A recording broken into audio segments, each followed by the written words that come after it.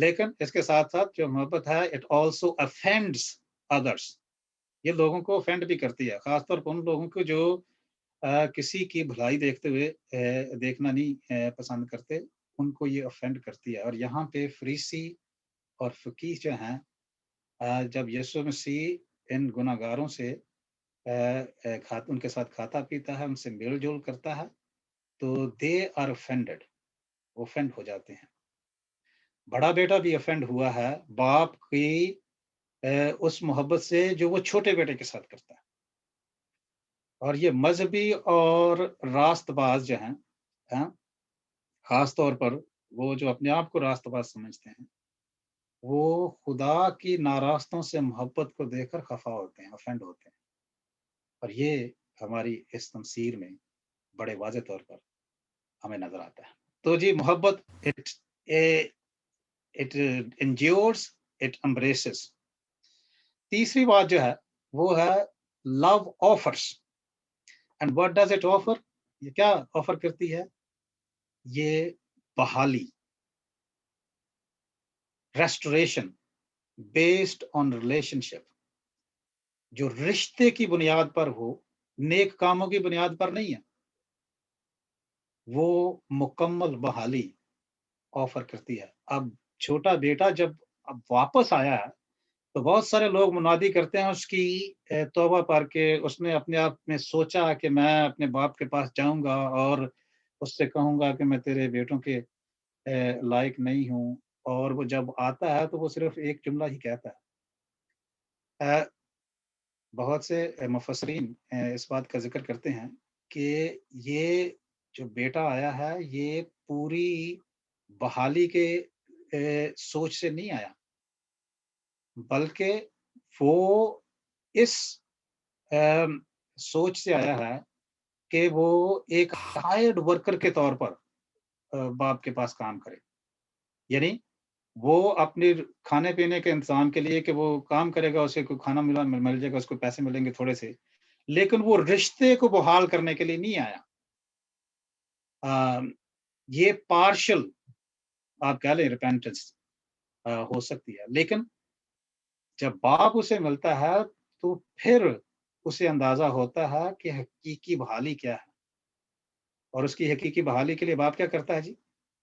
اسے لباس دیتا ہے، اور اس کے جو حالت ہے، اس کے داغ ہیں شاید اس کے جسم پر، اس کے پھٹے پرانے کپڑے کو، اس کی جو شرمندگی ہے، اس لحاظ سے معاشرتی شرمندگی ہے، اس کو ڈھانپتا ہے، اس کو انگوٹھی بناتا ہے جو کامل بھروسے کی نشانی ہے۔ یہ اس کو کہتے ہیں سگنٹ رنگ پہ ہو سکتی ہے، اور سگنٹ رنگ وہ ہے جو بادشاہ جس شخص پر بہت اعتبار کرتے تھے، بھروسہ کرتے تھے، اس کو اپنی رنگ دیتے تھے تاکہ وہ اس کے اختیار کو استعمال کرے۔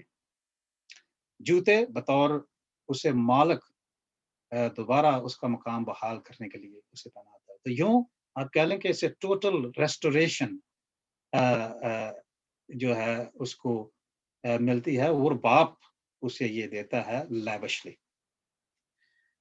جیسے میں نے عرض کیا کہ چھوٹا بیٹا کامل بحالی کی غرض سے نہیں آیا تھا، بلکہ وہ جزوی طور پر معاشرتی طور پر اپنے تعلق کو شاید نبھانے کے لیے، اور اخلاقی ذمہ داری کو، کیونکہ اس کے جو آپ کہہ لیں اسپیچ ہے، اس کا جو جملہ ہے کہ میں خدا اور دنیا کی نظر میں گناہ گار ٹھہرا ہوں، تو اس کا مطلب ہے کہ میں نے معاشرتی ذمہ داری جو ہے اس کو نہیں نبھایا تیری طرف، اور اخلاقی ذمہ داری جو خدا کی طرف سے ذمہ داری تھی کہ بیٹے کو باپ کی نگہداشت کرنی ہے جب تک وہ زندہ ہے، تو وہ یہ دونوں اس نے نہیں کی، تو اس کے وہ معافی چاہتا ہے، تعلقات کی اس طرح سے بحالی نہیں چاہتا تھا، لیکن باپ نے اسے یہ پوری بحالی عطا کی ہے۔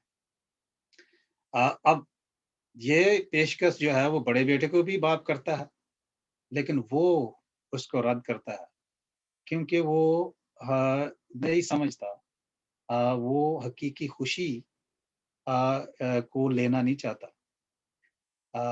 کیونکہ وہ اس قدر ناراض ہے اس محبت سے جو باپ دکھاتا ہے چھوٹے کو، کہ وہ رشتے کی بحالی کی بجائے وہ اس کو ریجیکٹ کرتا ہے۔ اس کو اس بات کو سمجھنا تھا کہ خود شناسی جو ہے وہ ضروری ہے، محض احکامات کی پاسداری رشتے بحال نہیں کرتی یا رشتے قائم نہیں رکھتی۔ دوسری بات، بڑا بیٹا اس لیے خوشی میں شامل نہیں ہو سکا کیونکہ وہ کچھ زیادہ ہی راست باز تھا۔ یعنی وہ اب ناراست نہیں تھا، لیکن اس کا اپنا اعتماد اپنی راست بازی پر تھا، اور اس کی یہ راست بازی جو ہے باپ کی خوشی میں شامل ہونے میں حائل ہو گئی ہے۔ یعنی ایک تو ناراستی ہے وہ حائل ہوتی ہے، ایک راست بازی ہے جو اس کی خوشی میں حائل ہو گئی ہے۔ وہ سمجھتا ہے کہ اس کے نیک اعمال اسے حقوق فراہم کرتے ہیں، that it is his right، اس کا یہ حق ہے کہ باپ جو ہے اس کی مرضی کے مطابق لوگوں کے ساتھ حسن سلوک کرے۔ یعنی وہ باپ کو بھی کنٹرول کرنا چاہتا ہے کہ باپ کس طرح سے بہیو کرے لوگوں کے ساتھ، لیکن باپ کی مصرفانہ محبت جو ہے یا فضل سے کو وہ سمجھتا نہیں ہے اور اس سے مستفید نہیں ہونا چاہتا۔ جس طرح کا فضل وہ چھوٹے بیٹے پر کرتا ہے، اسی طرح کا وہ بڑے پر کرتا ہے۔ جس طرح سے وہ اسے باہر لینے جاتا ہے، اسی طرح بڑے بیٹے کو بھی وہ باہر سے اندر لانا چاہتا ہے۔ تو یہ باپ کی جذباتی دعوت اور جو پرسویشن ہے، ترغیب ہے، وہ اس کو رد کرتا ہے اور یوں اپنے آپ کو باپ کے جشن سے خارج کرتا ہے۔ باپ کی والہانہ محبت جو ہے یہ اس لحاظ سے دونوں لوگوں کو چیلنج کرتی ہے، ان کے پری کنسیپشنز جو ہیں، پری سپوزیشنز ہیں، ان کو چیلنج کرتی ہے۔ تو جی محبت کیا کرتی ہے؟ وہ کہہ لیں کہ برداشت کرتی ہے، وہ لوگوں کو امبریس کرتی ہے، اینڈ وہ پیش کرتی ہے provides quite a number of things جن کا میں نے ابھی ذکر کیا۔ چوتھی بات جو ہے، لو چیلنجز، یہ چیلنج بھی کرتی ہے ان تمام غلط فہمیوں کو اور غلط تصورات کو۔ اب چھوٹے بیٹے کا تصور یہ تھا کہ میں بس اس کے ساتھ باپ کے ساتھ معاشرتی طور پر تعلق قائم کروں۔ اس کے ذہن میں شاید یہ تھا کہ جو میں کر چکا ہوں اب باپ مجھے کبھی ایکسیپٹ نہیں کرے گا۔ یہ اس کا غلط تصور اس کی باپ کی محبت کے بارے میں تھا، جس کو باپ چیلنج کرتا ہے۔ چھوٹا بیٹا سمجھتا تھا کہ اسے باپ کی رفاقت اور گھر میں اب داخلہ بالکل ممکن نہیں ہے، اور اس نے اپنی ذمہ داریوں سے الگ رہ کر باپ کو نقصان پہنچایا ہے، اور اب وہ بطور مزدور زندگی بسر کرنا چاہتا ہے۔ بات گاڈ یعنی اس کے باپ کی جو محبت ہے اور اس پری کنسیپشن کو، غلط فہمی کو چیلنج کرتی ہے۔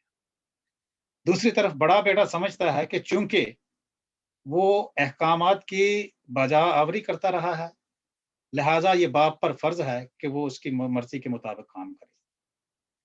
لیکن اسے اب سمجھ آتی ہے کہ باپ پر یہ فرض نہیں ہے، یا باپ پر یہ لازم نہیں ہے کہ وہ بیٹے کی مرضی کے مطابق بہیو کرے۔ وہ کس سے محبت کرتا ہے اور کیسے محبت کرتا ہے، اس کا فیصلہ بڑا بیٹا نہیں کرے گا بلکہ باپ کرے گا۔ یہ بڑے بیٹے کے اس کنسیپشن کو وہ چیلنج کرتی ہے محبت۔ بڑا بیٹا جو ہے وہ باپ کی جگہ پر منصف بن کر بیٹھنا چاہتا ہے۔ He wants to decide کہ جسٹس کیا ہے۔ لیکن محبت باپ کی اس کو اس سوچ کو چیلنج کرتی ہے، اسے قربانی اور معافی کی دعوت دیتی ہے،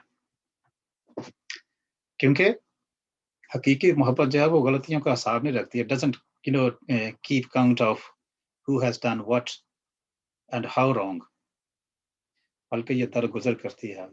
پھر پولس کہتا ہے کہ محبت صابر ہے، مہربان ہے، یہ درگزر کرتی ہے، برداشت کرتی ہے۔ چوتھی بات جو ہے، یہ گناہ کے تصور کو بھی چیلنج کرتی ہے، اور وہ کہ گناہ کا غلط تصور لوگوں کے سامنے ہے، ہے، اور وہ یہ ہے کہ جی وہ جو جائیداد لے کر چلا گیا ہے اس نے تو گناہ کیا ہے، لیکن جو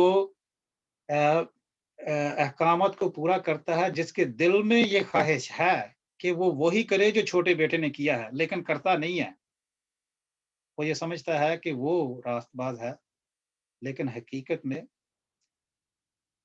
جو باپ کے دل سے دور ہے اور محض فرض سے سمجھ کر مفاد کے غرض سے جو کہتے ہیں بجاوری کرتا ہے یا فرما برداری کرتا ہے، دراصل وہ بھی گناہ ہی ہے۔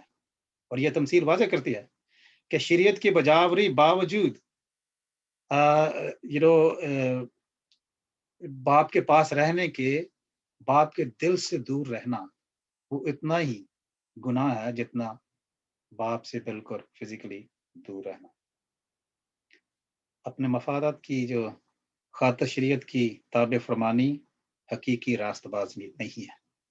تو یہ جو باپ کے جو طریقہ کار ہے، اس کی محبت ہے، یہ ان رانگ کانسیپٹس کو، غلط تصورات کو چیلنج کرتی ہے۔ آخری بات جو میں عرض کرنا چاہتا ہوں سمری کے طور پر، اس سے پہلے کہ ہم سوالات کو دیکھیں، وہ ہے چیلنج کرتی ہے جی کہ جب یہ تمثیل جن لوگوں پر تانی گئی تھی، جو اس کا جو سامعین تھے انہوں نے سنا ہوگا تو یقیناً وہ چونک گئے ہوں گے اور ان میں شدید رد عمل پیدا ہوا ہوگا۔ نوٹ کیا ہے کہ یہ تمثیل جو نا بغیر کسی نتیجے کے ختم ہوتی ہے۔ شروع میں نے عرض کیا تھا کہ پہلی دو تمثیل جو ہیں اس میں ہمیں جشن اور خوشی نظر آتی ہے، لیکن اس تمثیل کا جو اختتام ہے وہ اینڈ ہوتا ہے ابرپٹلی، قاری جو سوچتے رہ جاتا ہے کہ اس کا انجام کیا ہوا ہوگا۔ یعنی میں بطور ریڈر سوچتا ہوں کہ اوکے کیا ہوا ہوگا، کیا بڑا بیٹا اندر آ گیا ہوگا، یا چھوٹے بیٹے کے ساتھ اس نے کیا سلیق کیا ہوگا، یا ان کے ساتھ کیا آرگیومنٹ چلی ہوگی۔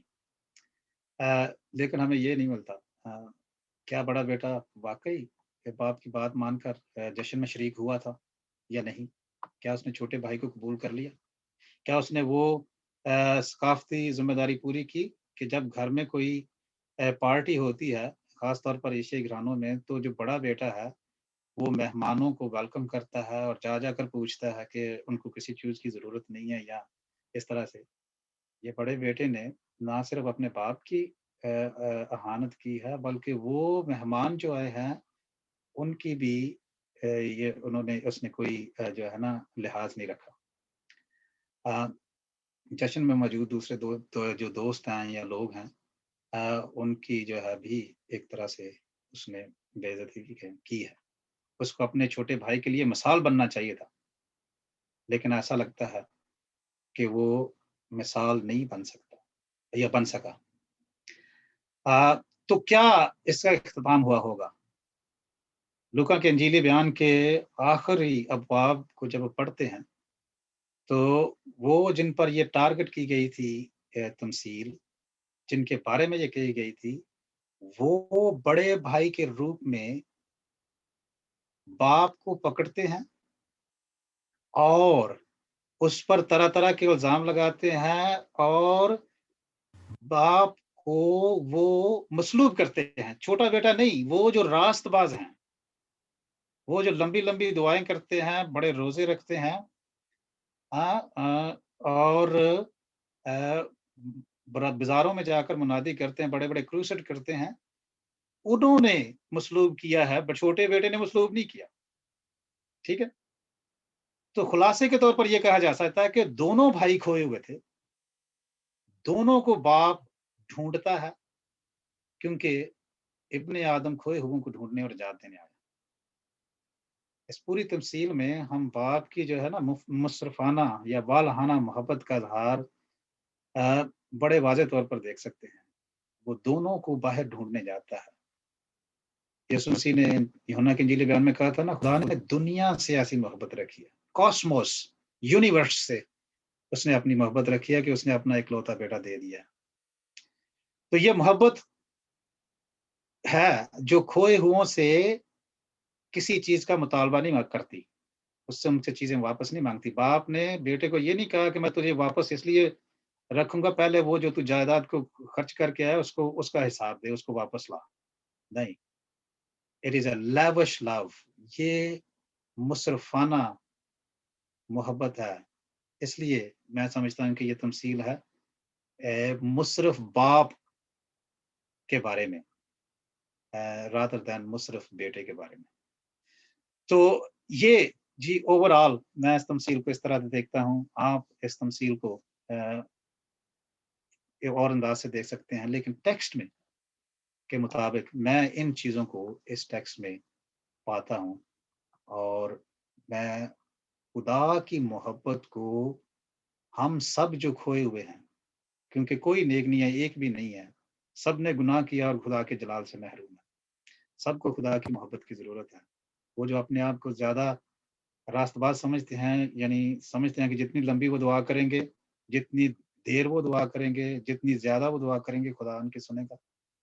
اور وہ جو اتنا مذہبی نہیں ہے یا جو کھوئے ہوئے ہیں, ان کو کھویا ہوا کہہ کر ان سے نفرت کا اظہار کرتے ہیں, شاید وہ بھی خدا کی محبت سے اتنے ہی دور ہیں. ان کو بھی خدا کی محبت اتنی ہی چاہیے. خدا آپ سب کو برکت دے. اگر آپ کا کوئی سوال ہو یا آپ کوئی کامنٹ کرنا چاہتے ہیں تو آپ ضرور پلیز کریں. جی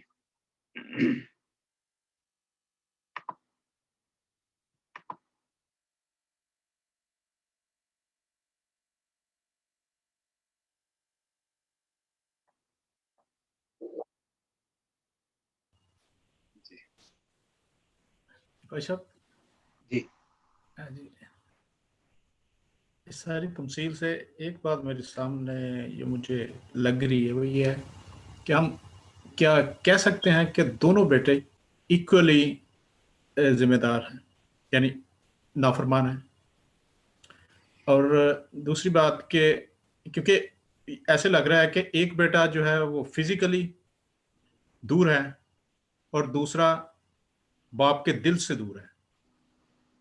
سو دونوں کا مقام ایک جیسا ہی ہم کہہ سکتے ہیں. جی, میں اس تمثیل کے مطابق تو مجھے یہی لگتا ہے کہ دونوں ہی خدا کی شفقت سے یا اس کی محبت سے دور ہیں, اور دونوں ہی کھوئے ہوئے ہیں. دونوں کو ہی خدا کی محبت کا تجربہ کرنا ضروری ہے. اور 15ویں باب کے شروع سے جو میں نے کانٹیکسٹ بیان کیا تھا, یہ جو فریسی اور فقیہ ہیں جو راست بازی کو اپنا فخر سمجھتے ہیں, یہ ان کے بارے میں کہی گئی تھی. یوں دونوں ہی خدا کی محبت سے دور ہیں. جی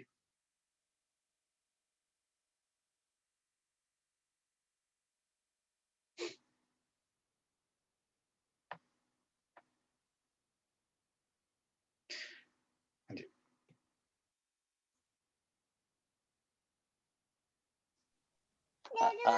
سر میرا ایک کوشچن ہے. جی سر اس تمثیل کی اگر ہم 25ویں آیت پڑھیں تو اس میں لکھا ہے کہ لیکن اس کا بڑا بیٹا کھیت میں تھا, جب وہ آ کر گھر کے نزدیک پہنچا تو گانے بجانے اور ناچنے کی آواز سنی. اس ورس کو کئی لوگ یہ گانے بجانے کو وہ پروموٹ کرتے ہیں کہ وہاں پر بھی تو گا بجا رہے تھے نا لوگ. اس پہ تھوڑا سا میں چاہتا ہوں کہ آپ ہائی لائٹ کر دیں کہ یہ کیا چیز تھی اور یہ کیا کلچرلی تھا اس وقت گانا بجانا. جی کیونکہ میں نے کچھ لوگوں کی پریچنگ سنی ہے, وہ پروموٹ کرتے ہیں کہ شادیوں بیاہوں میں ناچنا گانا جائز ہے. جی سوری اگر میرا کوشچن ہٹ کے ہے تھوڑا سا تو, لیکن یہ تمثیل میں ہے اس لیے میں نے پہلے بھی پڑھا تھا, آپ نے مجھے پہلے کیا تھا, میں نے کہا تھا کہ میں ضرور یہ پوچھوں گا, ذرا تھوڑا سا اس کو ہائی لائٹ اپ کر دیں سر. جی میں یہ سمجھتا ہوں جی یہ ثقافتی بات ہے, اور جشن منانے خوشی منانے کا اظہار